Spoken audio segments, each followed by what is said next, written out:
the shadows beyond him, the creatures hissed. Through the inky puddles over which he knelt, he watched their outlines hover. Climbing back to his feet, Saul limped forward slowly. Ahead, the corridor was long, narrow, and most of all, dark. Cold gravel crunched under his bare feet. From this vantage point, it was difficult to determine where and whether other passages might break off. But if he could find one, he would try to elude his pursuers. With one hand, he gripped the torch, and with the other, he held his leg. Caught off guard, he let them get the best of him, and now they were gaining on him all the time. At last, he reached a crossway, whose presence announced itself with a chilly burst of air that struck his face. The passage cut out to his right. He stopped at the corner, gasping at the minotaur facing him several yards down the passage, with a torch held high above its head. The thing stood motionless, as if spellbound. Then, for a moment, it brought the light closer to its face, revealing what appeared to be Duke Thomas.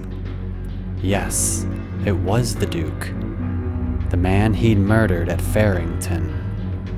At least, it looked like the last time he saw him, with the sallow lips and swollen eyelids. Denied that exit, Saul shot straight ahead, quickening his pace. Jolts of pain shot up his leg. Suddenly behind him, a small flame erupted, and the hideous faces of the Cenobites flashed out of the darkness. Their stone eyes seared into his mind. Their mocking laughter amplified his anguish. Anguish he had dispensed so gratuitously in the conscious world, here returned to him tenfold. They sought their vengeance in 1,000 ways, and he felt their fury swell all around him. The souls of those he killed, whose characters he sullied, whose fortunes he stole.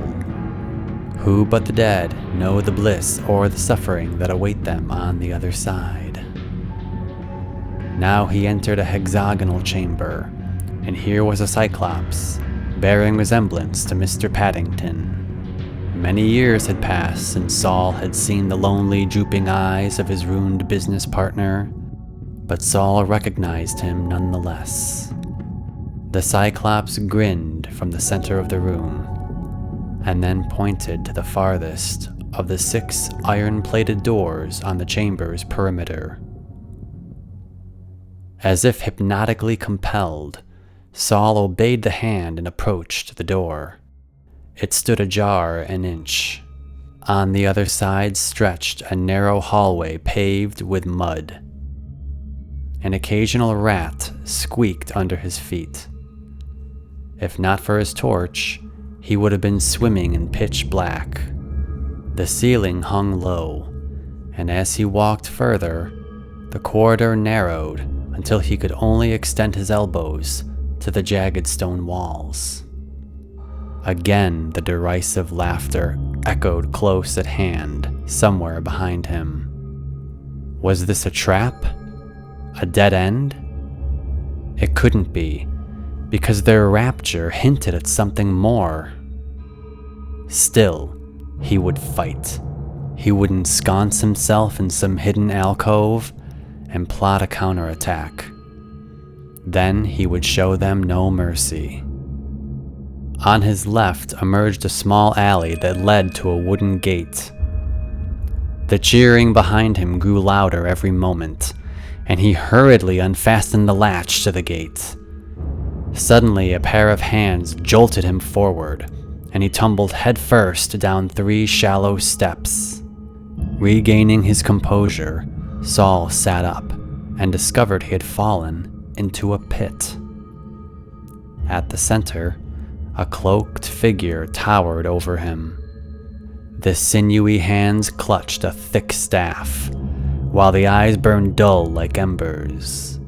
Saul imagined well enough who this was. Silas, the brother whose reputation he stained so indelibly that it drove him to suicide. The pain etched into his brother's psyche dwarfed any physical beating man had ever known. Saul threw himself to his knees before the figure. "Oh, please, dear Silas, you don't know how much I've suffered at the thought of what I've done to you," he said.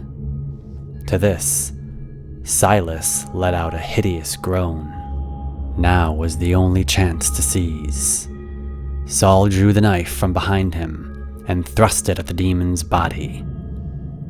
But the demon parried the attack and immediately flung its staff squarely at Saul's heart.